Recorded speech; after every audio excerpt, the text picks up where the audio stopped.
get support for Israel on the hard left, nor will we get it on the hard right. For every Noam Chomsky, there is a Pat Buchanan. What we have to do is assure that we win the battle for the minds and hearts of the vast majority of Americans who are people of goodwill and people at the center. But we're losing the battle now. And we're losing it on university campuses because on a full 50%, one half of American campuses today, there is not a single professor, not a single dean, not a single instructor who is prepared to stand up and make the case for Israel. And I'm not talking about the extreme case for Israel. I'm talking about the two-state solution case, the case that involves return to the territories, even the Peace Now case. You cannot find vocal support for Israel on 50% of American college campuses. And I'm not talking about obscure campuses. I'm talking about Columbia University. I'm talking about many of the University of California campuses. I'm talking about major mainstream American universities. And when I go and speak on college campuses, the point I make over and over again is, yes, I'm pro-Israel and proud of it, but I'm also pro-Palestine. I do support a peaceful, democratic, religiously pluralistic, open, peace, democratic society by Palestine as neighbors.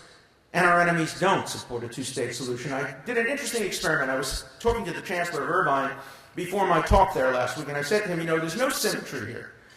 Those students who are pro-Israel here are also pro-Palestine, and those students who are anti-Israel are not pro-anything. They're anti-Israel. They don't really care about the future of the Palestinian people. They just don't want there to be a Jewish state. And he said, well, I'm not so sure. And so when it came to talk, I asked, how many people in the audience would regard yourselves as generally pro-Israel? A couple of hundred hands went up. There were 1,000 people in the audience. And I said, of all of you who say you support Israel, how many of you would accept a peaceful, democratic Palestinian state living side by side with Israel? Every hand went up, every single one. Then I said, how many of you regard yourselves as here as part of the pro-Palestinian group? About 100 hands went up. I said, how many of you would be willing to accept a peaceful Israel living side by side with a Palestinian state? Not a single hand went up. That really showed something. And then I issued a challenge to my audience. I said, name one country. Shout it out. You can be impolite. Shout it out. Name one country in the world faced with comparable threats to its internal or external security, any country that has ever had a higher regard for the rule of law and a higher level of compliance with human rights. And I waited patiently. And all the radical students were there, and they were dumbstruck.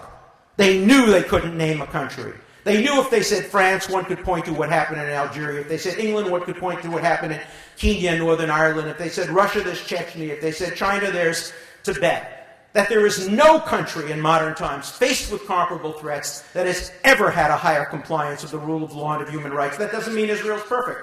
That doesn't mean it gets better than B-. No country gets better than B-. Criticism of Israel is good. Criticism of Israel is not anti-Semitic. If it were, the greatest concentration of anti-Semites in the world would be in Israel. Just read Haaretz, Yediot Achronot. Very critical of Israel.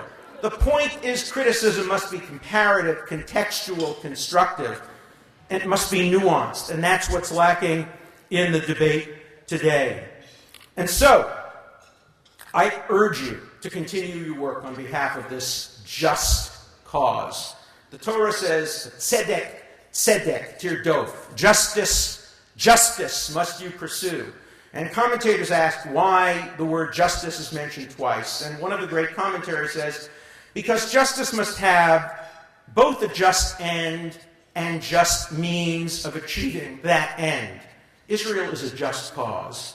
Israel is a very just cause. And the means by which Israel secures its own safety are just, proportional.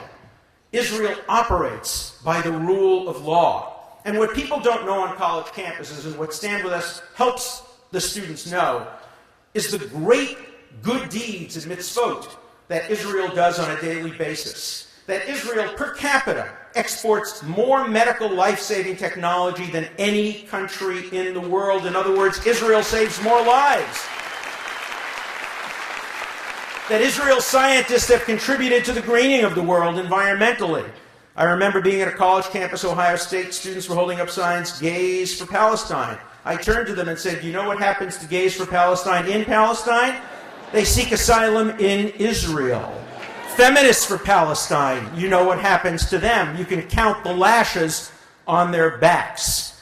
And so their cause is just, the means used are just, thank you, Roz, my Jewish mother. And we have an obligation to pursue justice. Hillel famously said, "In ein ani li, if I am not for myself, who will be for me?" And we are for ourselves. We are the front line of defense of the Jewish state. We are the front line of defense of the Jewish community. If we do not defend ourselves, no one will defend us. If we do not speak up on our own behalf, no one will speak up on our behalf. But Hillel added, if I am for myself alone, what am I? And the Jewish community is not for itself alone. We are active in every good, just cause, and Israel is involved in so many just causes in the world today. And so I stand with you, and I hope you will stand together with this great organization. Ani va'atem, me, you, all together, standing as one. Whatever our domestic political views are, whatever we think of current political issues, the cause of Israel is compelling, the cause of interest of Israel is just, and we have an obligation to continue our work and to speak out. And so my wishes to you as I humbly accept this award is, Chazak ve'ematz, may you go from strength to strength. May you continue on this wonderful and just cause and in support of this great organization. Thank you very much.